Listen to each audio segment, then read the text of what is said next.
ಮುಂದೆ ಮಕರ ರಾಶಿ. ಮಕರ ರಾಶಿಯವರಿಗೆ ಉತ್ತಮವಾಗಿರ್ತಕ್ಕಂತಹ ಗುರು, ರವಿಯ ಅನುಕೂಲ, ಬುಧನ ಅನುಕೂಲ, ಶುಕ್ರನ ಅನುಕೂಲ, ಇದೆಲ್ಲವೂ ಒಳ್ಳೆಯದಿದೆ. ಶುಭ ಕಾರ್ಯಗಳು, ಶುಭ ಸಂಬಂಧಗಳು, ಇರುವ ಸಂಬಂಧಗಳಲ್ಲಿ ಸ್ವಲ್ಪ ಒಳ್ಳೆಯ ಒಂದು ಮನೋಭಾವಗಳು, ಸಂತಾನ, ಸ್ತ್ರೀಯರಿಗೆ ಬಹಳ ಒಳ್ಳೆಯದು, ಸ್ತ್ರೀಯರಿಂದ ಬಹಳ ಒಳ್ಳೆಯ ಫಲ ಇತ್ಯಾದಿಗಳು ಬರ್ತಕ್ಕಂಥದ್ದು. ಎಷ್ಟೋ ಜನರಿಗೆ ತಾಯಿಯ ಕಡೆಯಿಂದ ಬರ್ತಕ್ಕಂಥ ಏನಾದರೂ ಒಂದು ಫಲ, ಕಾಣಿಕೆ, ಒಂದು ಜಾಗ, ಪ್ರಾಪರ್ಟಿ ಇದೆಲ್ಲ ಬರ್ತಕ್ಕಂತಹ ಸಾಧ್ಯತೆಯು ಕೂಡ ಮಕರ ರಾಶಿಯವರಿಗೆ ಬರ್ತದೆ.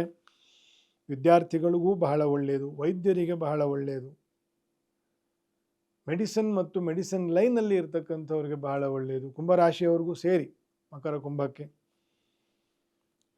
ಶ್ರೀ ಗುರುಪೀಠಗಳ ದರ್ಶನಗಳನ್ನು ನಾನು ಆಗಲೇ ಹೇಳಿದಂತೆ ಮಾಡಿ ಸನ್ಯಾಸಿ ಯತಿಗಳ ಆಶೀರ್ವಾದವನ್ನು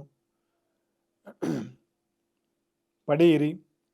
ಕುಲದೇವರ ದರ್ಶನವನ್ನು ಕೂಡ ಅವಶ್ಯವಾಗಿ ಮಾಡಿ. Subscribe to One India and never miss an update. Download the One India app now.